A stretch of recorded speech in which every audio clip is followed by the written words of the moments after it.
Hello বন্ধুরা, তো এই ভিডিওটা পোস্ট করতে আমার একটু দেরি হয়ে গেল। তো এই ভিডিওটা আমি শ্যুট করেছিলাম লক্ষ্মী পুজোর দিন। তো সময় না পাওয়ার কারণে ভিডিওটা আর পোস্ট করা হচ্ছিল না। তো সেদিন ছিল বাড়িতে লক্ষ্মী পুজো, আর দুপুরবেলায় আমার পুজো করা হয়ে গিয়েছিল। আর লক্ষ্মী পুজো আমি নিজেই করি, তো সেই জন্য দুপুরবেলায় পুজোটা সেরে নিয়েছিলাম। তো সন্ধ্যাবেলা একটু খাওয়া দাওয়ার আয়োজন করেছিলাম।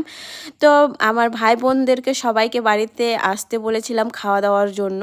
তো প্রতি বছরেই আমি সবাইকে ডাকি লক্ষ্মী পুজোর দিন বাড়িতে খাওয়ার জন্য। তো ওরা একটু পরেই চলে আসবে, তো সেই জন্য আমি তাড়াহুড়ো করে রান্না করছিলাম।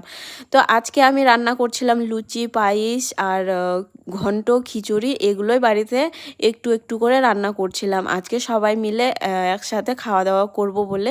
তো প্রতি বছরেই বাড়িতে হয়, যেহেতু আমাদের বাড়িতে লক্ষ্মী পুজোর দিন একটু আয়োজন খাওয়া দাওয়ার। তো দেখো এদিকে ওরাও চলে এলো আর আমিও ওদেরকে নিয়ে খেতে বসে পড়লাম।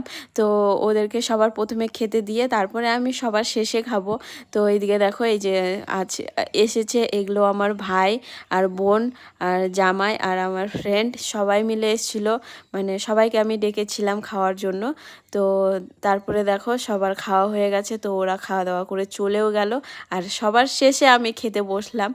তো দেখো এদিকে আমি একা একা খাচ্ছি। তো চলো, তোমাদের সাথে আবার দেখা হবে পরের ভিডিওতে। ভালো থেকো, সুস্থ থেকো। আমাদের লক্ষ্মী পুজো অনেক ভালো কাটলো। তো তোমাদের কেমন কাটলো কমেন্ট করে একটু জানাইও। তো চলো তোমাদের সাথে